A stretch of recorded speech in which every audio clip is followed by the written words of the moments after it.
تھکا ہوا تو ابو بکر کو ہونا چاہیے تھا کہ نہیں؟ تھکا تو ابو بکر کو ہونا چاہیے تھا.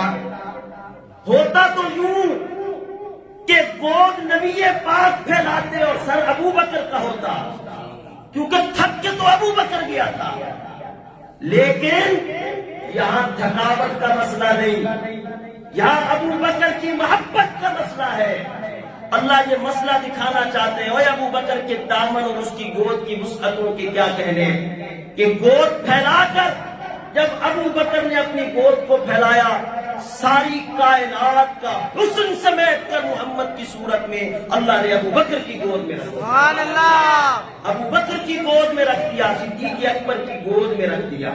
اور اللہ نے اس مسئلے کو واضح کیا، یہاں تھکاوٹ نہیں دیکھنی، یہاں ابو بکر و نبی کی محبت دیکھنی ہے کہ جسے نبی تک پہنچنا ہوگا اسے پہلے ابو بکر سے ملنا ہوگا، اسے پہلے ابو بکر سے ملنا ہوگا. اور ابو بکر سے ملے بغیر کوئی نبی تک پہنچ نہیں سکتا، کوئی نہیں پہنچ سکتا نبی تک.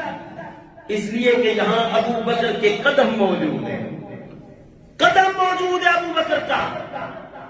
خدا کی قسم حیران ہو جاتا ہے انسان ابو بکر کی محبت و الفت پر. یہاں میرے سامنے سپیکر ہے نا، یہ سپیکر اگر اس میں کرنٹ آئے، اگر اس میں کرنٹ آئے اور آپ میں سے کسی کو محسوس ہو جائے اور آپ کی عقیدت و محبت و ہمارے امام صاحب ہیں، مولوی صاحب ہیں، آپ اس محبت میں ادب کا خیال نہیں کریں گے، او مولانا صاحب، حضرت صاحب، خطیب صاحب، نہیں، آپ کہیں گے بچوں کی کرنٹ ہے سپیکر میں. نقصان کے معاملے پر، نقصان کے معاملے پر ادب و آداب کے لحاظ نہیں رکھے جاتے. لیکن قربان جائے ابو بکر تیری محبت پر کہ وہاں بھی ابو بکر نے نبی پاک کے آداب کا خیال رکھا.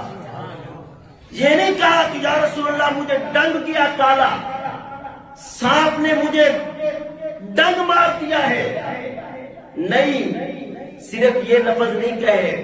نبی پاک علیہ السلام کو تسلیم جب لیٹے ہوئے سیدنا صدیق اکبر کی گود میں نبی پاک علیہ السلام کا سر ہے اور حضور علیہ السلام کو تسلیم آرام فرما رہے. اب یہاں پر جب کالے نے اپنا ڈنگ مارا نا، قربان جاؤ، ابو بکر صدیق نبی پاک علیہ السلام کو اپنے سے ہٹانا تو دور کی بات ہے، اپنی جگہ سے ہلنا بھی برداشت نہیں کرتا، ہلے بھی نہیں، اپنی جگہ سے ہلے بھی نہیں. بس آنکھوں سے موتیوں کی ایک لڑی نیچے کی طرف جو گری، ابو بکر تیرے آنسوؤں کی بھی اللہ نے یوں لاج رکھی کہ عقیدت کے عرش سے گرنے والا یہ آنسو اللہ نے زمین پر نہیں گرنے دیا، اس کی زمین اللہ نے محمد عربی کے رخسار کو بنایا، صلی اللہ علیہ، حضور کے رخسار کو زمین بنایا ابو بکر کی. اور جو آنسو گرا روح رسالت معاب پر، آنسو جو گرا روح رسالت معاب پر، قربان ہونے آئی ہے شبنم گلاب پر، سبحان اللہ. قربان ہونے آئی ہے شبنم گلاب پر. نبی پاک علیہ الصلوۃ والتسلیم نے اپنی آنکھوں کو کھولا اور کھول کر آپ نے فرمایا ابو بکر تیری آنکھوں میں آنسو، ساری کائنات کا حسن تو تیری گود میں موجود ہے، تو کیوں رو رہا ہے؟ ہاں جی، ساری کائنات کا سردار، امام الانبیاء، فخر الانبیاء، خاتم الانبیاء، وہ تو تیری گود میں موجود ہے، تیری آنکھوں میں خوشی کے آنسو تو نہیں آ رہے. عرض کرنے لگے یا رسول اللہ فداک ابی و امی، فداک ابی و امی.